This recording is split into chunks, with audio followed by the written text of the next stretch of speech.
Good morning everyone, সবাই কেমন আছো? আশা করছি খুব ভালো আছো, আর আমরাও কিন্তু খুব ভালো আছি। আমার ঘর কোনো আরও একটি ব্লগে তোমাদেরকে অনেক অনেক স্বাগত জানাই। আজকের দিনটা আমি তোমাদেরকে সঙ্গে করে নিয়ে এখান থেকে শুরু করলাম। দেখতেই পাচ্ছ এখন আমি রান্নাঘরে কাজ করছি। আগের দিন রাত্রেবেলা বাজার করে নিয়ে এসেছি, সেই সবজি বাজারগুলোকে না ওই ব্যাগ শুদ্ধই ফ্রিজে ঢুকিয়ে রেখেছিলাম, কিন্তু ওগুলোকে এখন আলাদা আলাদা করে মানে পাটে পাটে ভাগ করে করে ওগুলো রাখছি। তো চলো আজ তোমাদের সাথে আমি শেয়ার করব যে আমি প্রত্যেক দিন কিভাবে আমার সংসারের কাজগুলো সারি। তো প্রত্যেক দিনই আমার রুটিন কিন্তু মোটামুটি একই রকম থাকে, হয়তো দু একটা দিন একটু এদিক ওদিক হয়ে যায়। যেমন মেয়ের যেদিন বাড়ি থাকে ছুটির দিনগুলো, সেদিন একটু হয়তো ঘুম থেকে দেরি করে উঠলাম, একটু উল্টো পাল্টা রুটিন হয়। প্লাস তোমার হলিডেগুলো যেগুলো যে দিনগুলো মেয়ের স্কুল থাকে না, মানে শনিবার রোববার, সেই সব দিনগুলো একটু ওলটপালট হয়ে যায়, নয়তো প্রত্যেক দিনই মর্নিং রুটিনটা আমার মোটামুটি একই থাকে। তো চলো, এখন দেখতেই পাচ্ছ রান্নাঘরে কিন্তু আমি সব সবজিগুলো সাজিয়ে নিয়েছি, আর আলুগুলোকে ধুয়ে নিতে হবে, কারণ আলুগুলোর মধ্যে না ভীষণ রং। আর সবজির কি দাম বাজারে কি বলবো। যাই হোক, অল্প স্বল্প তো খেতেই হবে, কারণ সবজির গুণটাই আলাদা। আর এখানে দেখো বর কিছু মাছ কিনে দিয়ে গেল। আমরা একেবারে 3-4 দিনের মাছগুলো না কিনে রাখি, আর ডিম 2 ট্রে করে আনি।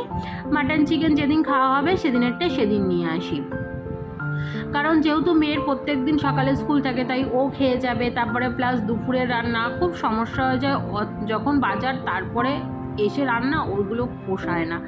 তো দেখো এখানে 4 রকমের মাছ রয়েছে, 2 রকমের মাছ করব, আর এই টুকটাক সবজি কিন্তু রান্না করব।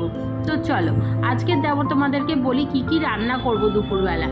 তো এখন আমি সবজি কাটতে বসে গেছি। মেয়ে পড়ছে, মেয়ে যতক্ষণ পড়ে তার ভেতরে কিন্তু মোটামুটি আমি এই কাজগুলো সারার চেষ্টা করি। ঠাকুর দেওয়াটা আমাদের অপশনাল, ঠাকুরটা কোনো সময় আমি দিয়ে দিই, কোনো সময় আমার হাজব্যান্ডও দিয়ে দেয়। তো যেদিন ধরো বৃহস্পতিবার থাকে সেদিন যদি সকালবেলা আমার বর গোপালকে দিয়ে দেয়, তাহলে দুপুরবেলা হয়তো আমি ঘরটা পেতে দিই। মানে এরকম অল্টারনেট করে ঠাকুরটা দেওয়া হয়।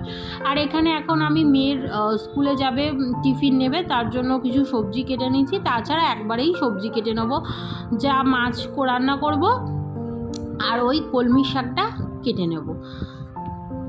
সকালবেলা স্নান করতে যাওয়ার আগে মাছগুলো যখন সকালে চলে এসছে, ভাবলাম একবারে ধুয়েই রাখি, দুপুরের জন্য আর রাখবো না। তাই সবজিপাতি কেটে মাছ ফাছ ধুয়ে তবে কিন্তু চলে গেলাম স্নান করতে। আর স্নান করে এসে সাথে সাথেই ঢুকে গেলাম রান্নাঘরে, কারণ 10টা মোটামুটি মানে তখন বাজতে চলছে। আর এখন আমি এখানে টিফিন করে নিচ্ছি। দেখো মেয়ের জন্য স্কুলে রুটি, মেয়ে রুটি আর আলু ভাজা নিয়ে যাবে।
যত তাড়াতাড়ি কাজগুলো তোমাদের দেখাচ্ছি, যদি এত তাড়াতাড়ি সত্যি কাজগুলো হতো না, কতই না আনন্দ হতো। কিন্তু না, এগুলো তো অনেক সময় সাপেক্ষর ব্যাপার।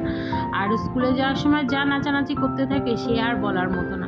প্রত্যেক দিন এইভাবে কিন্তু আমাকে জুতো পরিয়ে দিতে হয়। তোমরা মোটামুটি এর আগের ব্লগে দেখেইছো যে কিভাবে আমি ওকে স্কুলের জন্য কিন্তু রেডি করি।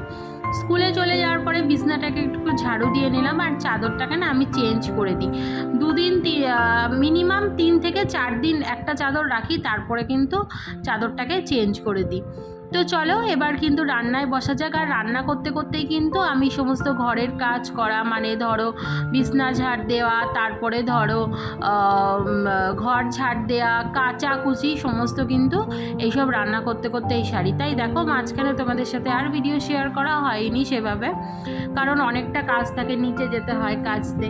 আর এখন আমি স্নান করে এসে রেডি হয়ে খেয়ে নিচ্ছি, কারণ তোমরা অনেকেই জানো যে আমি বিকেল হলে জিমে যাই, তো সেক্ষেত্রে আমাকে কিন্তু একটু তাড়াতাড়ি খেতে হয়। দুপুরের খাবারটা আমি কারোর জন্য ওয়েট করি না, নয়তো আমার খুব কষ্ট হয়ে যায় যখন ওখানে গিয়ে জিমে গিয়ে যখন ওয়ার্কআউট করি আমার খুব কষ্ট হয়। তো বন্ধুরা আজকে এই পর্যন্তই। এই থাকে আমার প্রত্যেক দিনের ডেলি রুটিন। সকাল থেকে দুপুর অবধি আমি কিন্তু এইভাবেই আমার সংসারে কাজ করি, সবাইকে ভালো রাখার, খুশি রাখার জন্য। তো চলো, ভিডিওটা ভালো লাগলে একটা করে লাইক দিতে ভুলো না। আবার দেখা হবে একটা সুন্দর ব্লগের জন্য। ততক্ষণের জন্য তোমরা ভালো থেকো, সুস্থ থেকো। টাটা, আবার দেখা হবে।